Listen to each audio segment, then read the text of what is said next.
Bienvenidos. Contamos hoy con la figura de Jesús María Sanz Serna, rector de la Universidad de Valladolid entre 1998 y 2006. Terminó sus estudios de matemáticas en la Universidad de Valladolid para después doctorarse en 1977. Posteriormente se traslada a Escocia, donde realiza un máster, para volver a ocupar el puesto de catedrático de matemática aplicada en nuestra universidad. Su trayectoria profesional es muy extensa. Ha dirigido 16 tesis doctorales, ha publicado 2 libros y más de un centenar de publicaciones en revistas internacionales. Además, ha recibido numerosos premios en el mundo científico, entre el que destaca el recibido por la Real Academia de las Ciencias. Muy buenos días, don Jesús. Buenos días. Muchas gracias por acompañarnos. Ha dicho usted en alguna ocasión que las matemáticas del colegio no son como las de verdad. ¿Cómo son las de verdad? Bueno, como todo, le tienen que gustar a uno, pero para los que nos gustan, pues son algo más creativo, más vivo que lo que se enseña en bachillerato, que se suele enseñar, por desgracia, de manera muy rutinaria. Como todo, habrá profesores que lo hagan más interesante, pero por desgracia la matemática de bachillerato es muy rutinaria. Se trata únicamente de aprender ciertos trucos y repetirlos, y eso no tiene nada que ver con las matemáticas reales. ¿Por ese motivo eligió usted estudiar matemáticas? ¿Por la creatividad? No realmente. Yo empecé a estudiar físicas. Lo que pasa es que luego en la facultad pues vi que me gustaban más las matemáticas y pasé a matemáticas. Normalmente las matemáticas son una de las asignaturas más odiadas. ¿Por qué cree que dan tantos problemas o por qué es tan ardua su docencia? Bueno, las matemáticas se trata de resolver problemas, pero problemas de matemáticas. De manera que es normal que haya problemas en matemáticas, pero en el sentido de que a la gente no le pueden gustar, pues yo creo que efectivamente en España hay una muy mala tradición científica en general. Basta con ver nuestra historia. Hemos tenido grandes artistas, una literatura que se codea con las mejores del mundo, pero somos muy pobres en una trayectoria científica, y esto que hace que en general la enseñanza pues sea mala por falta de preparación de los profesores, que forman una nueva generación que también es deficiente, y así se va repitiendo la historia, aunque por fortuna vamos mejorando. Tras terminar sus estudios de matemáticas, se marcha usted a Escocia, donde realiza un máster. ¿Qué le aportó esta experiencia a nivel personal? Bueno, el periodo que estuve en Escocia, como el que estuve luego de profesor en la Universidad del País Vasco, los recuerdo con mucho cariño, porque uno aprende nuevas maneras de entender las cosas, nuevas maneras de hacer las cosas, nuevas formas de vivir, habla con otro tipo de gente, y en particular el tiempo de Escocia para mí fue muy fructífero, porque tuve la enorme fortuna de estar en un departamento que en aquel momento tenía no menos de 8 o 9 primeras figuras en investigación en mi campo. Me dieron la ocasión de aprender mucho, muchas matemáticas, pero también a nivel humano, o a nivel de lo que debe ser una universidad, y además siempre se portaron muy bien conmigo, de manera que tengo de ellos un recuerdo imborrable. De hecho, una de las cosas de las que estoy orgulloso es que cuando la persona que entonces dirigía todo aquello falleció, hace 3 o 4 años, pues la revista más importante de Inglaterra decidió hacer un obituario, recogiendo sus contribuciones, y me hizo mucha ilusión que me encargasen a mí, no siendo escocés ni siquiera británico, la redacción del obituario. Vamos a repasar ahora con usted los momentos más importantes de su trayectoria. En 1994 es invitado al Congreso de Zúrich de Matemáticos y es el primer español al que le invitan. ¿Qué supuso para usted esto?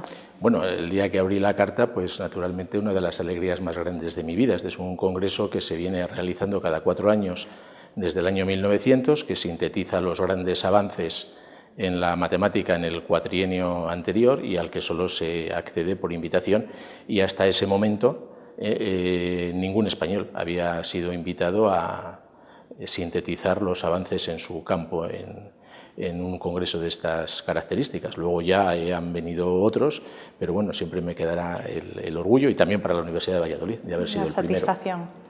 Además, ha recibido usted el premio Dalquist, que se realiza por contribuciones originales a las matemáticas. ¿Es importante la imaginación en las matemáticas? Sí, es muy importante. Las matemáticas son una ciencia muy creativa, donde quizá las componentes de memoria o de retención de datos no son tan importantes, pero sobre todo para hacer investigación original, pues se trata mucho de la imaginación, como en otras ramas de la ciencia, que el que no imagina, el que nada más reproduce más o menos cosas que ya ha visto anteriormente, pues no es muy válido como investigador. Ahora cambiamos un poco de tema y le voy a hablar de cine. No sé si habría visto usted la película de Una mente maravillosa. Sí, sí, la he visto. Bueno, pues el protagonista, gracias a las matemáticas, en parte logra controlar su esquizofrenia. Entonces yo le pregunto, ¿cree usted que la sociedad valora poco las grandes aplicaciones que tienen las matemáticas? Bueno, creo que la sociedad no entiende en general lo que son las matemáticas. Tampoco tiene por qué entenderlas, ¿no? Quiero decir que la gente cuando utiliza un DVD no sabe la enorme cantidad de matemáticas que hacen falta para codificar la información de la música o de la película que esté ahí en el DVD. Cuando utiliza la tarjeta de un banco, pues no sabe la cantidad de álgebra que hace falta para codificar la información de manera que se haga en condiciones de enorme seguridad y, por supuesto, pues el diseño de los trenes, de la alta velocidad, de los aviones, de los barcos, de las casas, todo requiere matemáticas. Lo que pasa es que las matemáticas pues, es una ciencia invisible, que hay como una pantalla que a las personas no se lo dejan ver, y como el único contacto es a través de las matemáticas del bachillerato, que, como dije, pues muchas veces se reducen a meras repeticiones de ciertas rutinas, pues la gente no es consciente. Y máxime en un país como España, que históricamente pues no hemos tenido ningún gran matemático como han tenido en el Reino Unido, en Francia, en Alemania, en Italia, en Holanda, en Suiza. En el resto de países. Ha sido usted profesor, bueno, y es investigador y también rector de la Universidad de Valladolid. ¿Por qué decide presentarse? ¿Qué le motiva? Bueno, yo ante todo soy profesor. A mí lo que me gusta es ser profesor, hago investigación y he tenido la fortuna de que lo que he hecho pues, ha tenido una mayor o menor repercusión internacional, pero a mí me gusta ser profesor, a mí me gusta dar clases. Esta mañana doy a mi clase y la he dado con mucho gusto, espero que los alumnos piensen lo mismo, y no me gustaría haber trabajado exclusivamente de investigador. Mi paso por la gestión pues, fue temporal. Yo el año 2006, cuando dejé el rectorado, pues decidí cortar por completo con cualquier tipo de actividad de gestión y no participar ya en nada que no fuera exclusivamente la docencia y la investigación. Y bueno, fui rector, bueno, pues el tópico, ¿no?, de que unos compañeros te animan, etcétera. Yo creí que bueno, pues que algo podría aportar a la universidad de la que tanto todos recibimos. Temporal, pero bueno, ha estado usted 8 años al frente del Sí, rector. Un paréntesis largo. Evidentemente siempre uno se lanza por un mandato, pero luego al llegar el momento de la reelección, pues es prácticamente obligado presentarse a la reelección. ¿Cuáles han sido las principales actuaciones que usted ha realizado? Bueno, en 8 años se hacen muchas cosas. Yo, más que hablar de mis actuaciones, hablaría de cosas que se hicieron en la universidad siendo yo rector, porque evidentemente el rector, pues a la hora de la verdad no hace nada. Son otros muchos miles de personas los que trabajan. Hombre, yo debo recordar ante todo que fue un periodo en que las infraestructuras de la universidad avanzaron enormemente. Se hizo todo el campus de Palencia, se hizo todo el campus de Soria, se dieron los primeros pasos en Segovia. Este edificio en el que estamos se rehabilitó en esa época, porque anteriormente se dedicaba a otras cosas. El edificio histórico pues, se rehizo por completo, la Facultad de Medicina, la Facultad de Económicas. Se hizo el edificio del IOBA, se hizo el edificio que alberga el IBGM y otros muchos que ahora se me olvidan. Y también, en fin, yo creo que se quedará pues, la incorporación a la universidad de la Fundación Alberto Jiménez Arellano Alonso, la creación del Museo de la Universidad, que ahora también nos alberga. Y bueno, por decirlo todo, también tengo un poco el pesar de que tuve la mala fortuna de que justo entre los 2 mandatos, pues el Gobierno de la Nación decidió que las universidades debíamos empezar en un periodo constituyente Y por desgracia pues hubo que rehacer los estatutos de nuevo, proceder a reelegir todos los cargos académicos, y eso fue un enorme desgaste, una enorme pérdida de energías, que luego pues la experiencia muestra que nada de eso conduce a nada. Entonces el gobierno nos prometió que con aquellas medidas íbamos a acabar con la endogamia universitaria, que la calidad de las universidades iba a mejorar exponencialmente, pero nada de eso ha sido cierto, como ya veíamos, porque ahora ya plantean rápidamente otra reforma, quizá a lo largo de las líneas de la que ya fracasó hace 10 años. Hay muchas cosas, por ejemplo, ya que estamos con periodistas, pues el haber implantado la titulación de periodismo en esta universidad, en contra de, en fin, de una, vamos a decir, doctrina que estaba consolidada, y es que decía que entonces los estudios de periodismo en esta comunidad autónoma tenían que estar únicamente en una universidad privada. A nosotros nos pareció eso mal, se implantó, en fin, utilizando pues todos los conocimientos que sobre la materia tenía el profesor Almuiña, pero bueno, pues es algo que también creo que quedará. En 2002 es elegido de nuevo rector, pero esta vez por sufragio universal y por mayoría absoluta. Supongo que le haría más ilusión que la primera vez. Bueno, lo de la mayoría absoluta pues es un poco contingente.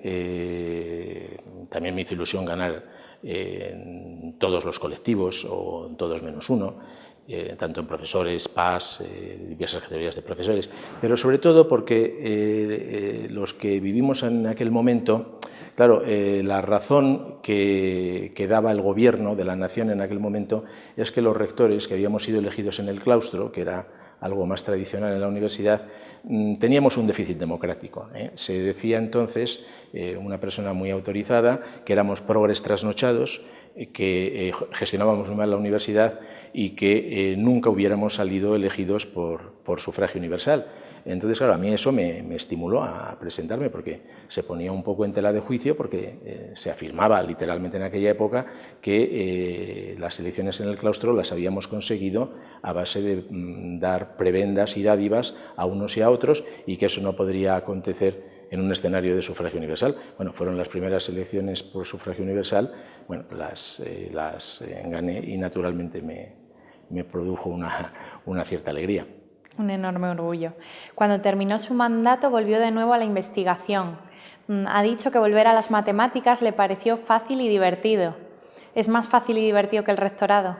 Sí, es mucho más fácil y mucho más divertido. Ser rector da muchas satisfacciones, también da muchos disgustos, pero es una cosa extraordinariamente difícil, porque el panorama es muy complicado. Hay muchas personas con intereses muy contrapuestos, colectivos muy heterogéneos, de profesores. El profesor que explica latín pues no tiene que ver nada en sus planteamientos con el que estudia producción vegetal o con el que se dedica a la pediatría. Hay muchas cosas, hay que acompasarlas a todas, sin olvidarse de ninguna, diversos campus, y luego, sobre todo, las universidades pues realmente son muy difíciles de gestionar, porque primero, por desgracia, a día de la fecha seguimos careciendo de un horizonte económico estable.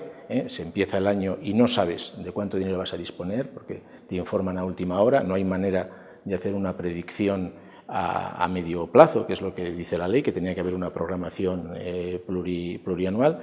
Ahí la incertidumbre es enorme, la financiación de las universidades españolas ha sido crónicamente muy inferior a las de las universidades de nuestro entorno.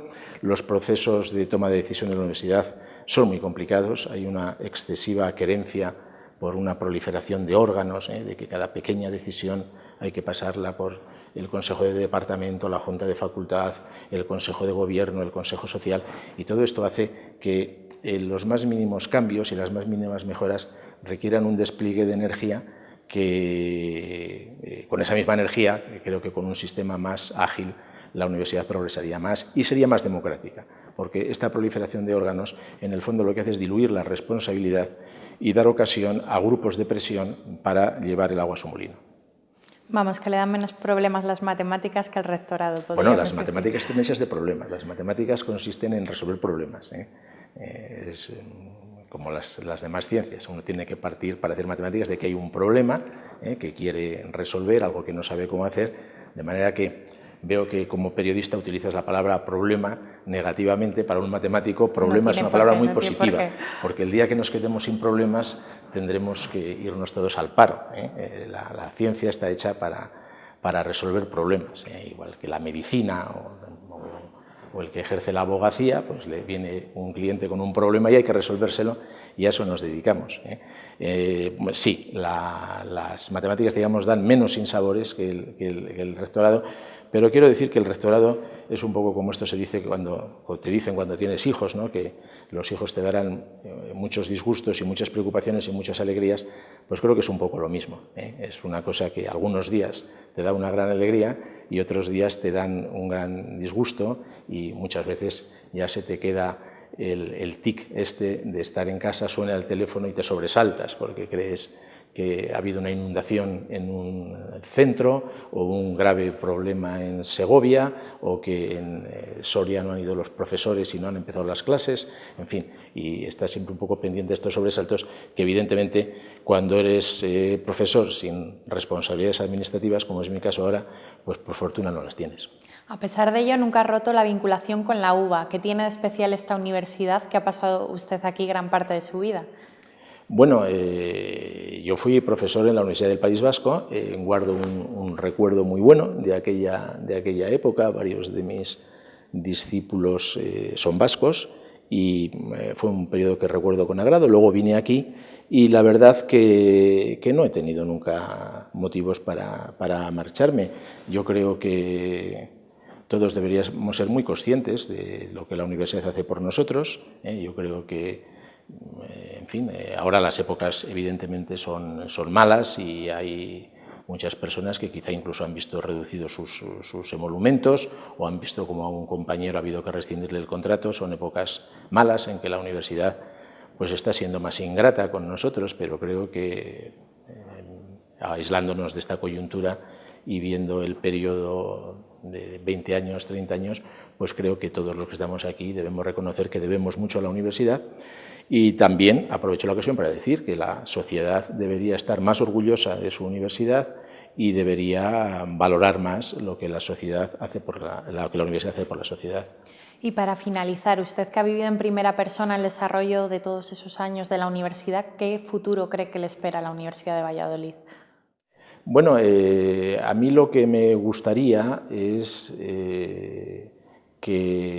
poder decir que el futuro de la Universidad de Valladolid realmente depende de lo que la comunidad universitaria quiere hacer con ella. O sea, que la comunidad universitaria asuma el futuro, asuma su responsabilidad, lance un proyecto ambicioso, y que las condiciones de contorno que decimos los matemáticos, es decir, el poder político, le deje llevar a cabo ese proyecto del que ella misma se dote. Es decir, es lo mismo que una persona. Dices, ¿qué te gustaría que fuera este hijo o aquel familiar o esta persona que conoces? Bueno, yo no tengo que elegir. Lo que tiene que haber son las circunstancias para que cada persona pueda tener su proyecto, lanzarse a él con ilusión, y luego, claro, pues según haga las cosas bien o mal, le irá bien o mal. Me gustaría poder decir que esa va a ser la situación con las universidades públicas españolas, es decir, que se les va a permitir asumir su responsabilidad, la que lo utilice bien para un gran proyecto, como espero que sea la Universidad de Valladolid, le irá muy bien, y la que realmente pues, se consuma en aspectos internos o en atender a uno u otro grupo de presión, pues le irá mal. Me gustaría que ese fuese el futuro. Pues muchas gracias, Jesús, por su tiempo, y le agradecemos que haya estado con nosotros compartiendo sus vivencias. Muy bien, muchas gracias.